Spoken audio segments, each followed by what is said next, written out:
itatapon ko na lang to, itong chocolate. Kasi wala namang kakain dito eh. Alam nyo naman. Walang kakain ito. So, itatapon ko na to.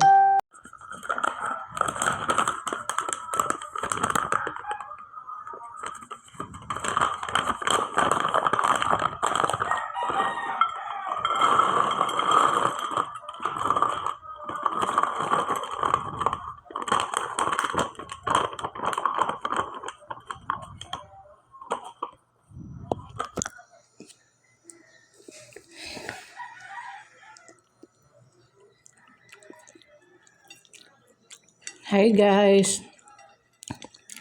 Hello for today's video mga guys. So magpili-pili piliun tayo mga tsokolate, mga maliliit na chocolate.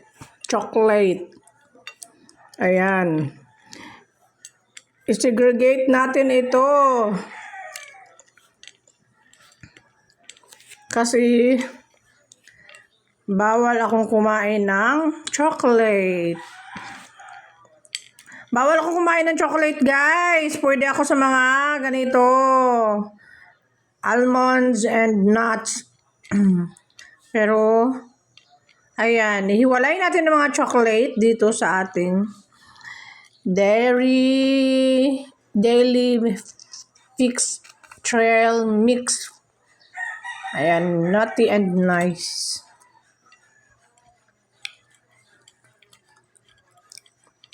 Pagkatapos nito, itatapon ko na lang to, itong chocolate.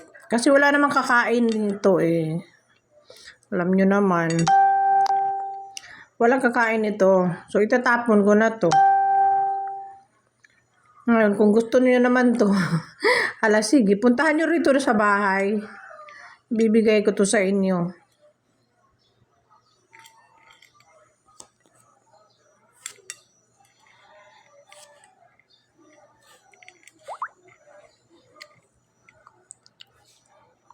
Ngayon, sa mga magtatanong bakit bawal sa akin ang chocolate, ayan, so, panoorin nyo na lang yung mga post ko dyan, mga video ko kung bakit bawal ako nito.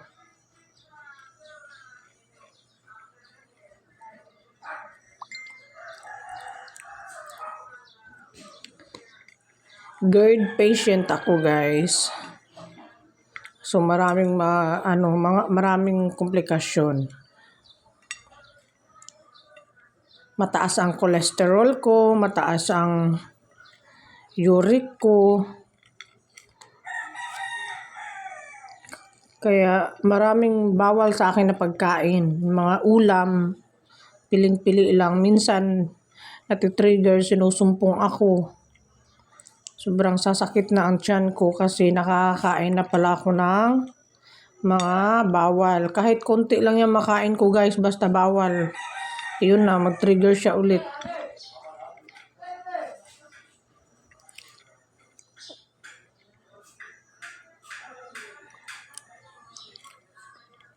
Akala ko noon, ayun, basta kumain ng apple,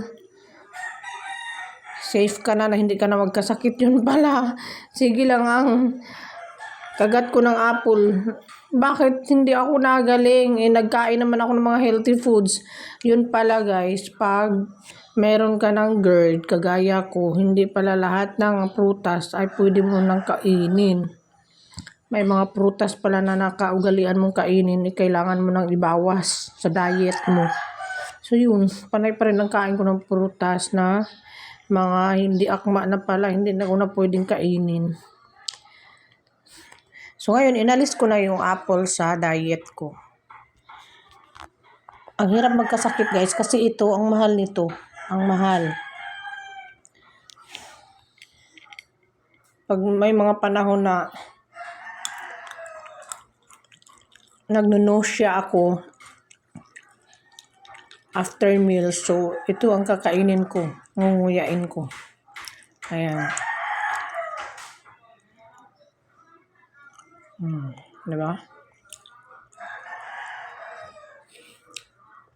Ayan, tapos na. Tatapon ko ito. Mga maliliit yan na chocolate.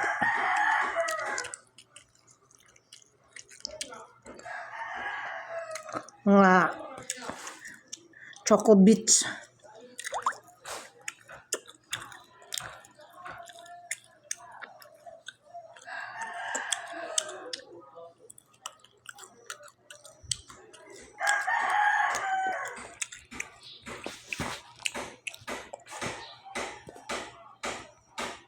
Tapos na tayong maghimay. Kinain na natin ito. Inalis na natin yung mga choco bits ng maliliit na chocolate. So,